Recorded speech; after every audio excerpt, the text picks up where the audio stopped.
Salut tout le monde et bienvenue dans un nouveau Point Lecture.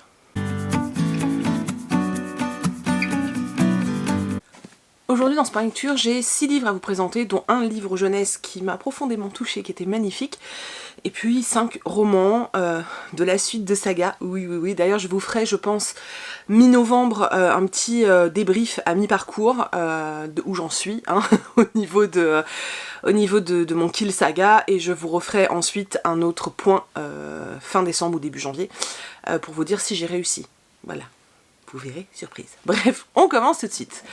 Donc j'ai lu le tome 5 de la saga Gardien des Cités Perdues, donc de Shannon Messenger, aux éditions Lumen. Alors ça faisait pas mal de temps que je les avais, parce que moi je les achète en général dès leur sortie, sauf que c'est vrai que c'est des livres que j'ai... Voilà, c'est un univers dans lequel j'aime me plonger, et c'est vrai que j'apprécie énormément de pouvoir enchaîner les tomes. D'ailleurs pour ne rien vous cacher, je suis en train de lire le tome 6 parce que le tome 7 arrive tout bientôt à la maison.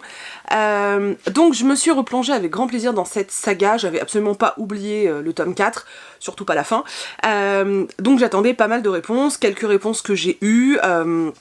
L'autrice a fait des choix pas dangereux, voilà, c'est vraiment le sentiment que j'ai. Et sinon dans ce tome là, pour l'instant pour moi, avec le tome 1 qui était très introductif et très enfantin, celui-ci pour le moment est celui qui m'a le moins plu, même si j'ai adoré, hein. Sincèrement j'ai adoré, j'étais à fond dedans, j'avais pas envie de quitter l'univers, j'adore moi cette saga. Ça n'empêche que je l'ai trouvé un peu plus mou que les autres, il y avait moins d'action, il y avait quasiment pas d'action, sauf à la fin, et c'est vrai que j'ai un peu déploré ce rythme, où c'est pas contemplatif, mais limite contemplatif pendant tout le livre, et puis à la fin, bam bam bam, ça pète partout. Alors, c'est une technique comme une autre pour nous inciter à lire le tome 6, chose que j'ai fait, hein, j'ai entamé le tome 6 direct. Voilà, ça n'empêche que je continue à surkiffer cette saga, je suis très heureuse de me plonger dedans à chaque fois, ce sont des gros bébés. En plus celui-ci je l'ai lu sur une semaine où j'avais énormément de mal à lire et à me concentrer, donc il m'a vraiment tenu 4 jours, ce qui arrive quasiment jamais chez moi, mais finalement c'était vraiment chouette de le lire avec ce rythme lent. Voilà, et du coup je vous parlerai bientôt du 6, j'espère qu'il sera un peu plus punchy que celui-ci. En tout cas, si vous n'avez toujours pas découvert cette saga, je vous le recommande de tout cœur. Elle n'a rien à voir avec Harry Potter, malgré le fait que tout le monde la compare, elle n'a rien à voir avec Harry Potter. Oui, on est avec une petite fille qui découvre qu'elle appartient à un autre univers, mais c'est tout en fait. L'univers créé par Shannon Messenger n'a rien à voir avec l'univers de magie et de sorciers qui existe dans Harry Potter. Là, on est sur un univers d'elfes, sur un monde où en fait, avant, les elfes et les humains vivaient ensemble. Il y a eu un truc qui s'est pas très bien passé. Les deux univers se sont scindés. Les elfes qui ont des pouvoirs qui sont particuliers savent que les humains existent, mais se cachent d'eux. Les humains ignorent, eux, en tout cas, que les elfes existent. Nous, on suit Sophie Foster, qui vit chez les humains jusqu'au jour où on va lui annoncer qu'en fait elle a été placée là par les elfes et qu'il faut qu'elle retrouve sa place au sein des siens et qu'elle accomplisse ce pourquoi elle a été créée, mise au monde. Enfin, vous voyez quoi, voilà. J'aime vraiment beaucoup, je sais que le tome 1 peut être un peu poussif et compliqué des fois d'aller jusqu'au bout, parce que c'est vrai que le premier, c'est un peu comme pour Harry Potter en fait, c'est peut-être la seule comparaison que je peux vous faire d'ailleurs, avec les deux univers, c'est que, voilà, on suit l'évolution des personnages et comme ils sont très jeunes dans le tome 1, et bien du coup, même pour nous, le tome 1 des fois c'est un peu... Voilà. Mais après ça se peaufine, il se passe plein de choses et c'est génial. Voilà. Par contre, il y a un truc qui me perturbe profondément dans cette saga. J'aurais dû l'année dernière à Montreuil en parler avec l'autrice, mais j'ai pas eu le temps. Vraiment, ça m'intrigue. C'est-à-dire que Sophie a un tic, et je vois qu'elle est nerveuse, elle s'arrache des cils. Sauf que, en fait, depuis les 5 tomes que j'ai lus, elle passe son temps à s'arracher des cils. Mais meuf, en fait, les cils, ça pousse pas aussi vite, quoi. Là, tu dois plus en avoir. Je comprends pas. C'est un truc qui me perturbe, hein. Si vous êtes comme moi à vous demander comment elle fait pour continuer à s'arracher des cils alors que depuis 5 ans, elle ne doit plus en avoir... Expliquez-moi, voilà. C'est le seul petit truc de la saga qui me perturbe profondément et je vois personne en parler. Est-ce que je suis la seule à être tracassée par cette histoire d'arrachage de cils? D'ailleurs, est-ce que ça porte un nom, hein? Parce que quand on s'arrache les cheveux, c'est de la trichotillomanie. Mais les cils, est-ce qu'il y a un nom? Je vais faire des recherches, voilà. Bref, j'ai vraiment beaucoup aimé ce tome, même si je l'ai moins aimé que les autres. Voilà. Dans toujours ma continuité des sagas, j'ai lu le tome 3 de Gardien de la comète d'Olivier Gay, qui s'appelle Tous contre l'imposteur. J'ai beaucoup aimé ce tome 3, que j'ai trouvé hyper punchy en fait. Donc en fait on suit un groupe d'enfants qui n'est pas forcément très amis au départ, pas tous, en tout cas ils sont 4. Un jour ils vont voir un truc tomber dans la forêt près de chez eux. Je suis désolée pour le bruit, Ombrage est en train de jouer. Voilà. Ils vont tous se retrouver à cet endroit-là et ils vont découvrir une jeune fille qui n'est pas vraiment une jeune fille, qui vient d'une autre planète et qui est pourchassée. Et cette jeune fille va leur donner des pouvoirs pour qu'ils puissent l'aider à la protéger en fait. Ces pouvoirs sont là pour qu'ils puissent, ces 4 jeunes personnes, l'aider à elle en fait, à ne pas se faire attaquer par les pas gentils. Bref. Donc voilà, dans ce tome, les pas gentils sont là et bien là. Donc voilà, c'est un petit peu... Il est vraiment punchy, il se passe plein de choses. C'est un peu plus dur que les autres, il se passe des trucs pas forcément super cool. Et ce que j'aime bien, c'est que malgré tout, l'auteur nous parle quand même un petit peu de cette ambiance adolescente, des petits problèmes adolescents, mais vraiment très légèrement, parce que c'est très petit, et c'est à destination des très jeunes. Mais il y a un petit côté que j'aime bien quand même, parce que... Enfin, il y a un petit côté comme ça que j'aime bien, où on voit ce groupe de pré-ados, dont une qui est hyper populaire, mais...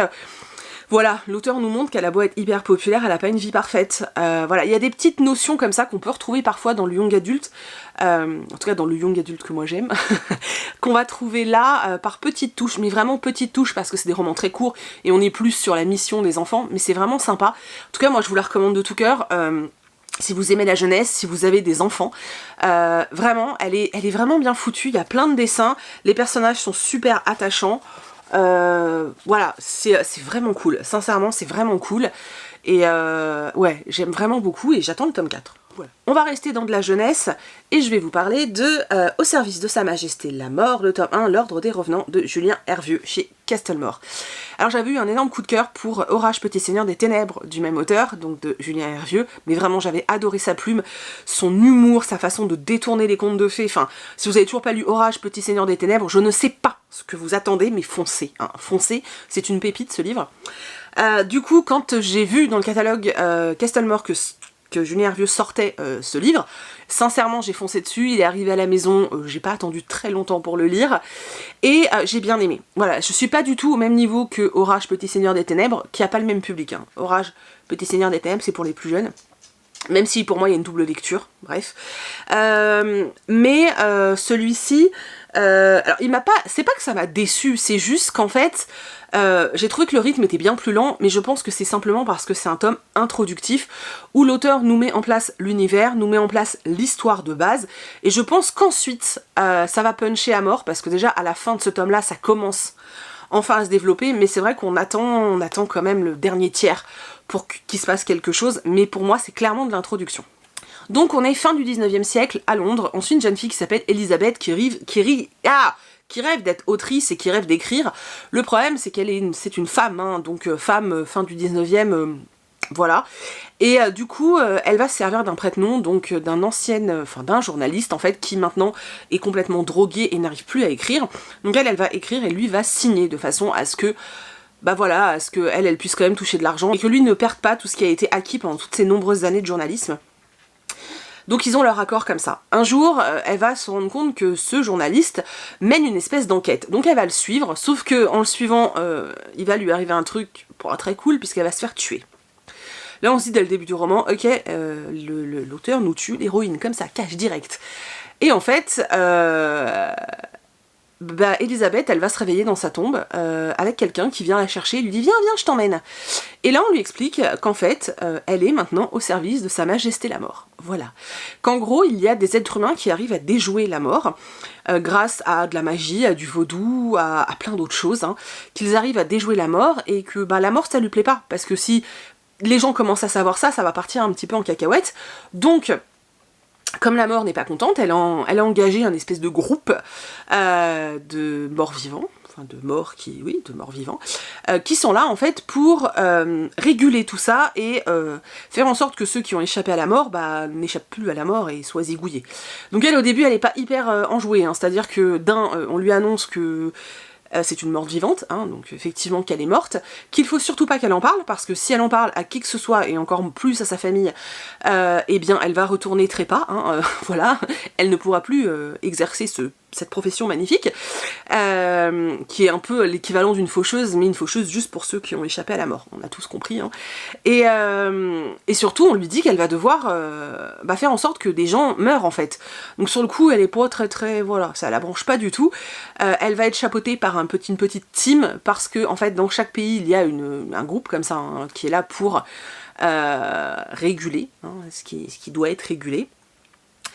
Et voilà, le début de l'histoire c'est ça, et en fait c'est ça sur une grosse partie de l'histoire, puisqu'il faut qu'Elisabeth apprenne son nouveau statut, et il faut que nous, par la même occasion, on découvre ce qui va lui arriver, quelles sont les règles de son nouveau statut, qui sont les personnages qui l'entourent, parce qu'il y a d'autres morts-vivants avec elle, qui ont chacun un pouvoir, parce qu'en fait, la spécificité c'est ça, c'est que chacun va avoir un don, ou un pouvoir, et du coup, eh bien, voilà, il faut qu'on sache...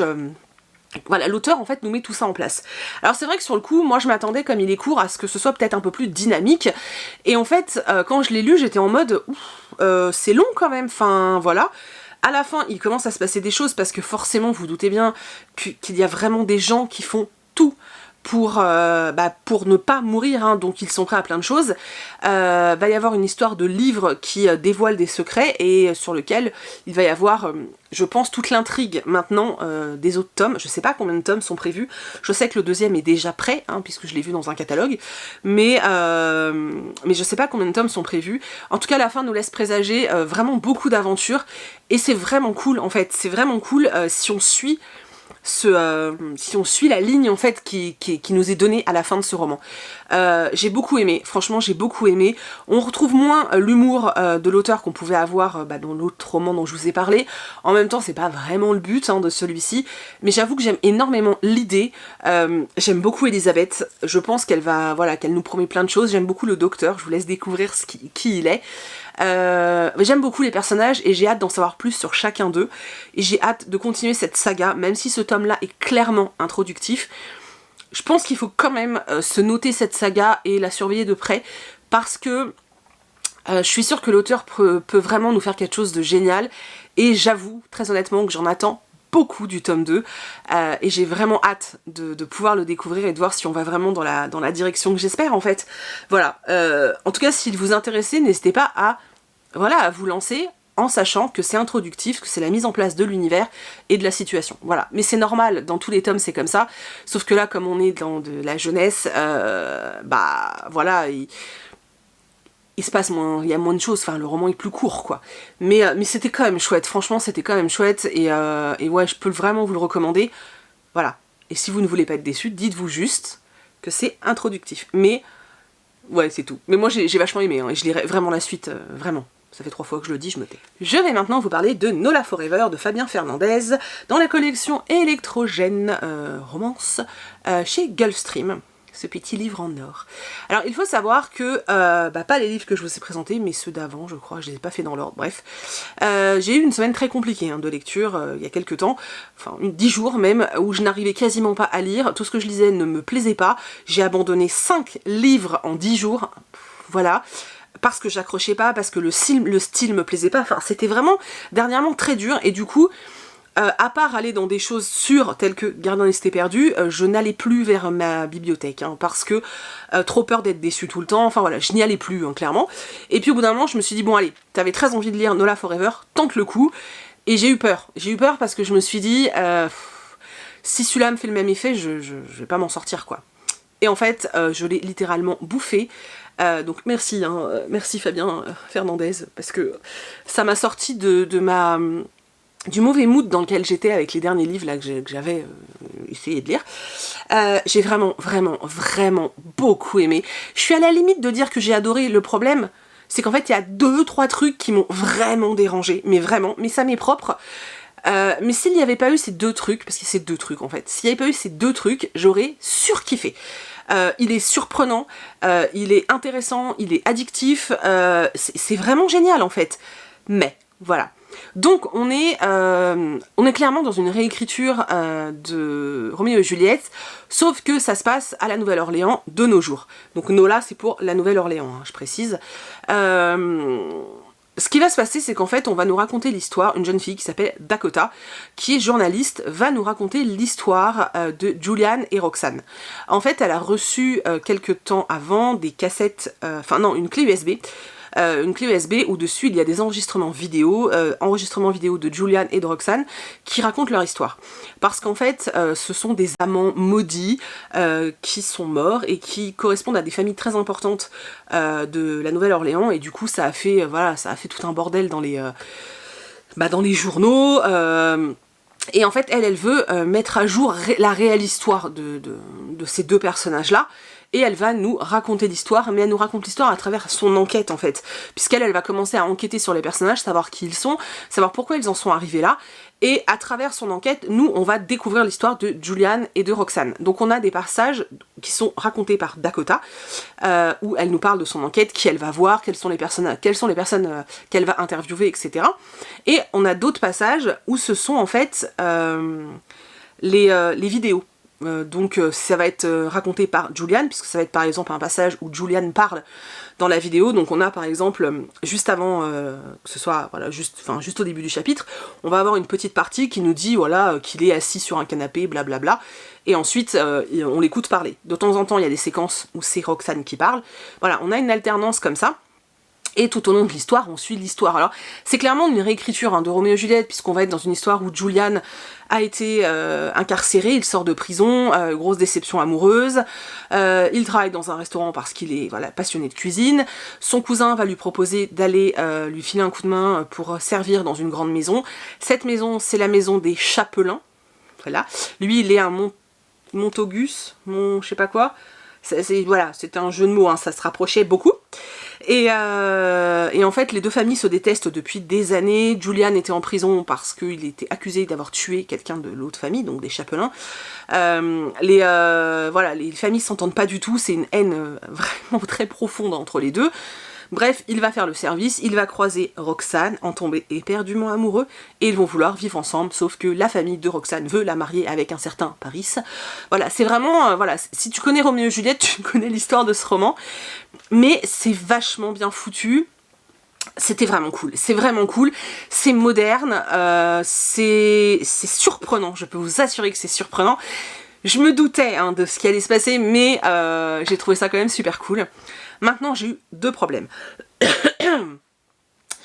Le premier problème pour moi, c'est un parti pris de l'auteur et de l'éditeur, j'en suis convaincue. C'est-à-dire qu'en fait, les passages qui sont racontés par Julian ou Roxane sont écrits d'une façon très alambiquée, très shakespearien en fait. En tout cas, c'est ce qu'on essaie de nous donner à penser. Le problème, c'est que tout le monde ne va pas accrocher à ce genre-là, ça peut vite déstabiliser et vite gonfler, voilà. Quand c'est que de temps en temps, ça va. Quand c'est sur tout le chapitre, ça peut vite être... Voilà. Alors moi, ça m'a dérangé, même si les personnages le disent, qu'ils en jouent parce qu'ils sont passionnés de littérature et que voilà, ils en jouent. Ça n'empêche que moi, j'aurais été plus partisante, mais ce n'est que mon avis personnel, du fait de réécrire en fait une version moderne de Roméo et Juliette. Autant continuer dans le modernisme en fait, et laisser cette façon moderne d'écrire et ne pas retomber dans de l'alambiqué comme ça. Voilà. En plus, je suis très attachée personnellement à la version de Shakespeare que j'ai lue, je crois, une centaine de fois. Donc là, ça m'a vraiment... Moi, personnellement, ça m'a fait tiquer. Maintenant, ça ne m'a pas empêché d'adorer ma lecture. Donc bon, ça peut quand même passer. Mais voilà, c'est un choix que je trouve risqué, qui moi ne m'a pas accroché, parce que je suis vraiment sur cette idée, tu veux faire une version moderne de Roméo et Juliette, tu joues le jeu jusqu'au bout, et tu fais une version totalement moderne de Roméo et Juliette en fait. Donc voilà, la seule chose que ce livre a déclenché, c'est que j'ai envie de voir l'adaptation de Baz Luhrmann, voilà, faut le savoir, j'ai envie de me le refaire. Bref, et la deuxième chose qui m'a dérangée, c'est que parfois il y a des scènes qui sont racontées, des dialogues entre Julian et un curé, qui est pas vraiment un curé, bref.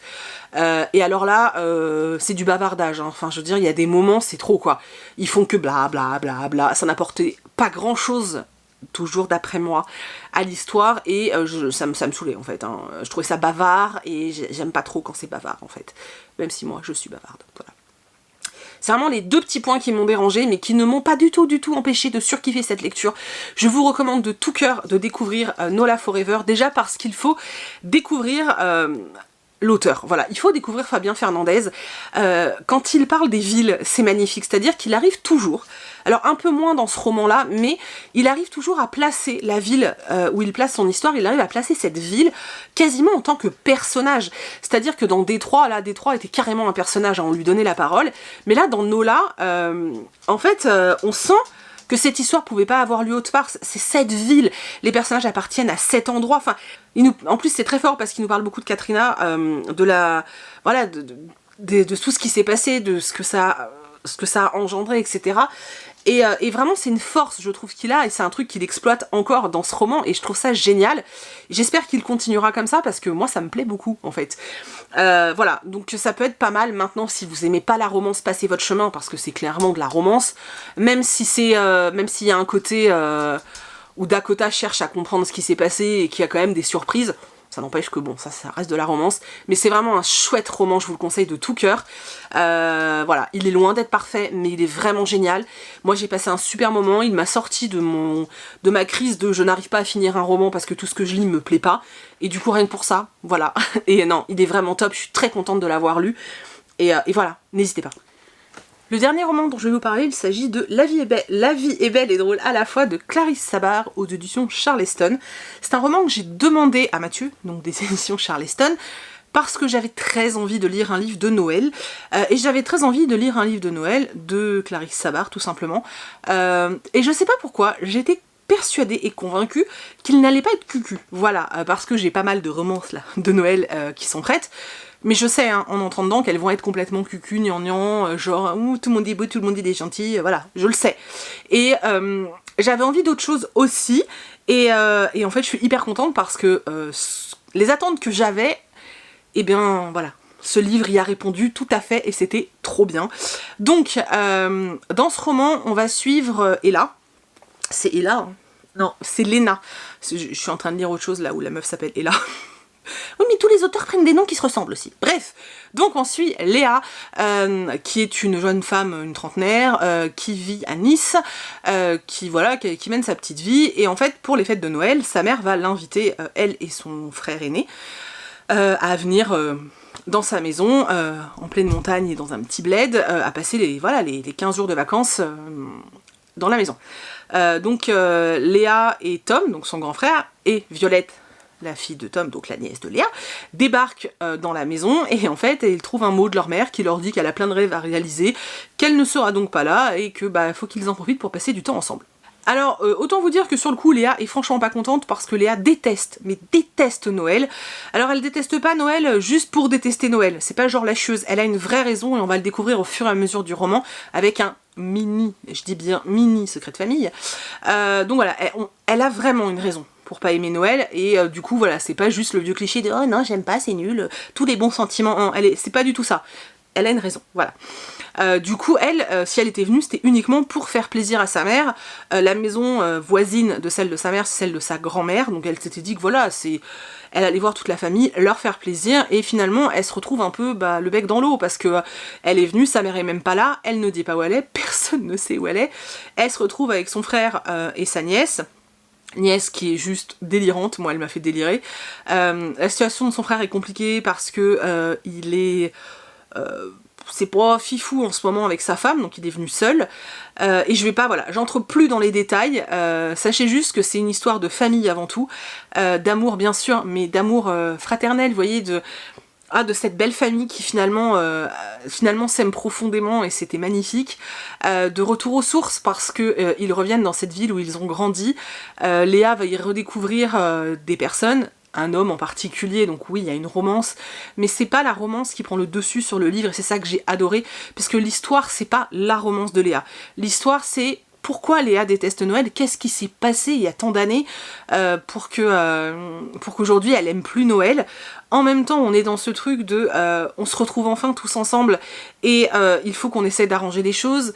Violette essaye de tout faire pour que son père retourne vers sa mère et s'excuse, et que tout aille mieux. En même temps, elle a envie de vivre une histoire d'amour aussi. C'était vraiment c'était chouette. En plus, Clarisse Sabar a une plume très moderne, vraiment très moderne, avec plein de petites notes et de petits clins d'œil à des choses que l'on connaît. Voilà, c'est ça que j'adore. Et du coup, ça se lit tout seul. J'ai souri, j'ai adoré leur grand-mère qui est complètement dingue et qui décide de s'inscrire sur Mythique, par exemple, vous voyez. L'oncle, donc le frère du père de Léa et Tom, qui est prêtre et qui du coup, qui est curé quoi. Curé, prêtre, pasteur, oh je sais plus, bref, un homme de Dieu, et qui passe son temps à dire qu'il faut pardonner, qu'il faut, voilà, le père de Léa et Tom, donc qui est séparé de leur maman depuis très longtemps, qui change de poule tous les 6 mois et qui là décide de débarquer avec sa nouvelle poule, donc toute la famille est un peu en mode ouais, et puis Léa qui se dépatouille au milieu de tout ça avec tout le monde qui est en mode euphorie de Noël alors qu'elle ça la gonfle royalement, qui commence à avoir des souvenirs qui reviennent de son passé, qui essaye de se dépatouiller avec tout ça. C'était vraiment sympa et on a un petit peu, c'est pas hyper développé, mais on a un petit peu cette ambiance petite ville, mais limite petite ville trop mignonne à l'anglaise. Vous voyez l'ambiance que j'adore. Clarisse Sabar nous laisse un tout petit peu. Alors on est en France, c'est pas la même ambiance, c'est pas la même chose, mais un petit peu, voilà, on a quand même un petit peu de ce truc-là que moi j'adore. J'ai vraiment adoré ce roman, c'était hyper cocooning, c'était hyper chou. Alors c'est pas un coup de cœur ni rien, mais on est bien en lisant ce livre, et vraiment, si vous avez envie de vous plonger dans un roman hivernal, parce qu'en plus ça se passe à la période de Noël. Alors oui, on nous met en avant Noël, mais il n'y a pas que Noël. On nous parle quand même des vallées et des montagnes enneigées, on nous parle... Voilà, c'est chouette en fait, c'est chouette, c'est vraiment cocooning, t'as envie de te foutre sous ton plaid et d'être bien avec ce livre. Donc ça c'est une jaquette, voilà, parce que vous l'avez peut-être vu, je vous l'ai peut-être montré sur les réseaux, sinon il est comme ça. Et non, c'est vraiment, voilà, c'est vraiment le petit livre tout chou, tout cool, et en même temps qui traite de plein de choses importantes, et c'était chouette, c'était vraiment chouette. Donc je ne sais plus qui me demandait un roman de Noël sans romance trop gnangnan cucu. Très sincèrement, voilà. Si vous voulez du livre de Noël en contemporain, où c'est pas de la romance complètement, voilà, ça c'est parfait pour tous ceux qui sont pas romance. Il y a quand même une petite histoire, bien sûr, mais sincèrement, elle est en 2e ou 3e plan, hein. C'est vraiment pas l'histoire qui domine. Donc voilà, en tout cas je vous le recommande chaudement, et j'espère que vous le lirez, j'espère que vous passerez un aussi bon moment que moi sous votre plaid avec votre chocolat chaud, parce que franchement, c'était vraiment trop bien, voilà. Et le dernier livre que je vais vous présenter, alors on change complètement, mais complètement de sujet, hein, voilà.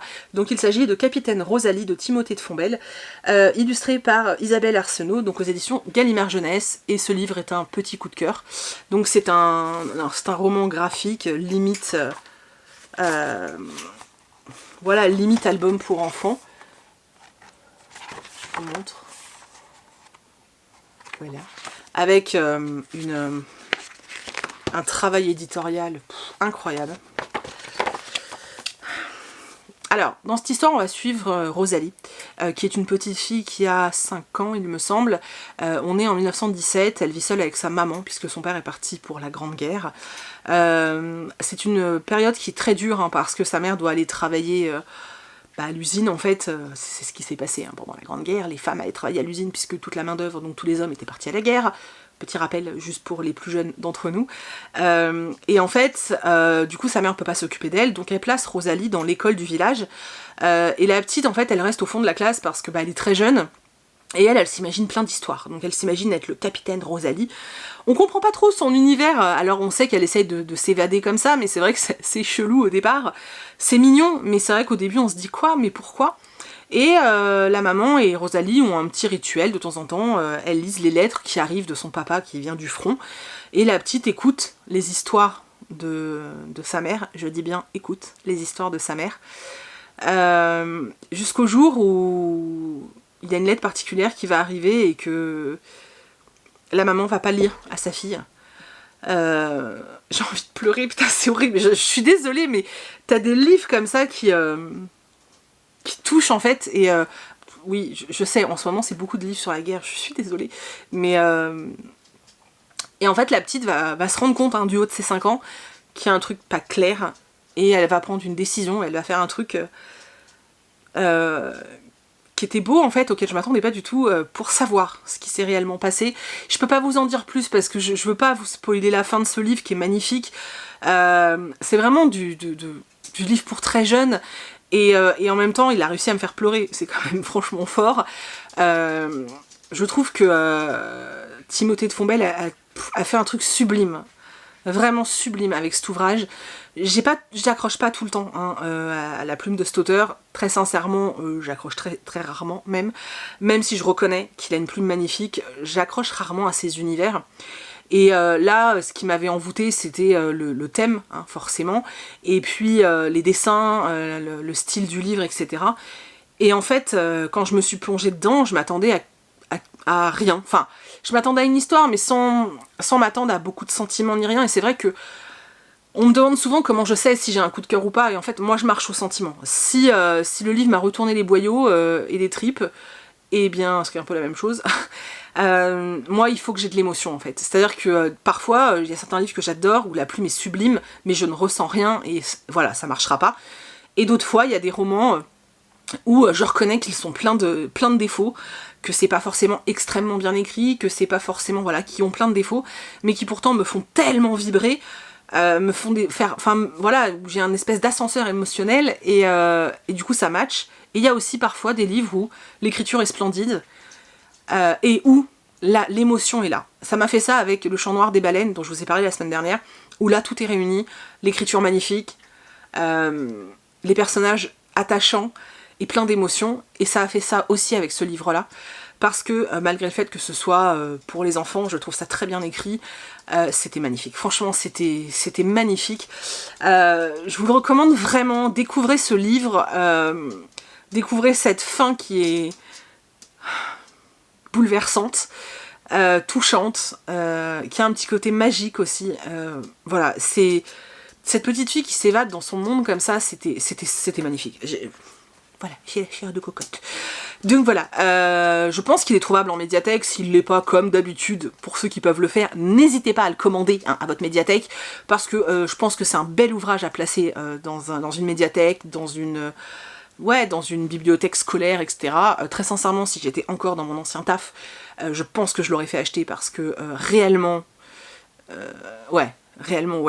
Et je suis tellement heureuse d'avoir découvert, j'arrive plus à parler, vous voyez. Je suis extrêmement heureuse d'avoir découvert cette histoire, et j'espère vraiment que d'autres se pencheront sur ce livre, parce que, enfin, sur ce petit album, parce que vraiment, voilà. Oui, vous noterez quand même que j'ai une très grosse sensibilité quand il s'agit des livres qui touchent la Seconde Guerre. Quand c'est des histoires qui touchent la guerre ou des choses dures, mais surtout quand c'est fait de façon poétique et pleine d'émotion et de tendresse. Bref, voilà, c'est tout. Je me tais. J'espère vraiment que ce point lecture vous a plu. Je suis très contente parce que j'ai pu vous présenter de chouettes lectures. Voilà, et ça fait du bien. Le point lecture de la semaine dernière a été très difficile pour moi à tourner, parce que de façon générale, j'aime pas vous présenter des lectures bof. Ça me plaît pas, mais en même temps... encore pour le moment, je sais pas si ça restera comme ça, mais pour le moment, c'est vrai que des livres que je vous ai montrés en book haul et où je sais que vous attendez d'avoir un avis, hein, même si je reste convaincue que voilà, mon avis n'est pas si important que ça, mais voilà, je sais que certains me disent oh, j'ai hâte de savoir ce que t'en as pensé et tout, et du coup, c'est vrai que j'ai un peu de scrupule à les mettre de côté et à me dire non, j'en parle pas. Mais c'est vrai que c'est pas évident pour moi tout le temps surtout d'avoir un point lecture où quasiment toutes les lectures sont pas terribles. C'était très compliqué la semaine dernière, heureusement que le livre Le Chant Noir des Baleines avait remonté le truc, parce que et Zombie aussi, parce que sinon je pense que j'aurais été en dépression, hein, voilà. Et du coup, quand derrière vous arrivez à tourner un point lecture comme celui-ci, où il y a que de bonnes choses, où je peux vous recommander tous les livres, alors bien sûr pas pour tout type de lecteur, mais tous les livres que je vous ai présentés aujourd'hui valent le coup vraiment d'être lus en fait. Et je vais jamais y arriver, mon téléphone ne fait que de sonner. Voilà, ils valent vraiment le coup d'être lus, ça me fait super plaisir de pouvoir vous présenter des ouvrages comme ça. Ça fait plusieurs fois que je suis à deux doigts de chialer à cause d'un livre hein, dans mes points lecture, j'en suis désolée. Mais c'est vrai que les coups de cœur, j'essaye de pas vous les mettre tous dans la même vidéo. Donc c'est vrai que Le Chant Noir des Baleines, j'aurais pu le mettre dans le même point lecture que Capitaine Rosalie, puisque les deux étaient déjà lus. Mais non, enfin, si je veux vraiment qu'ils soient chacun mis en valeur correctement, il faut qu'ils soient séparés. Vous voyez ce que je veux dire? Voilà, j'arrête de blablater. J'espère du coup que cette cette vidéo vous a plu, que vous avez fait des découvertes, que je vous ai donné envie de découvrir certains titres. N'hésitez pas à me dire tout ça dans les commentaires. Quel est le titre qui retient votre attention? Est-ce qu'il y en a que vous avez déjà lu? Est-ce qu'il y en a qui vous font envie ou pas du tout? Je ne sais pas. Voilà, n'hésitez pas à me laisser des petits mots. Je vous fais plein de très très gros bisous. Je vous remercie d'avoir regardé cette vidéo jusqu'au bout et je vous dis à mercredi pour une prochaine vidéo.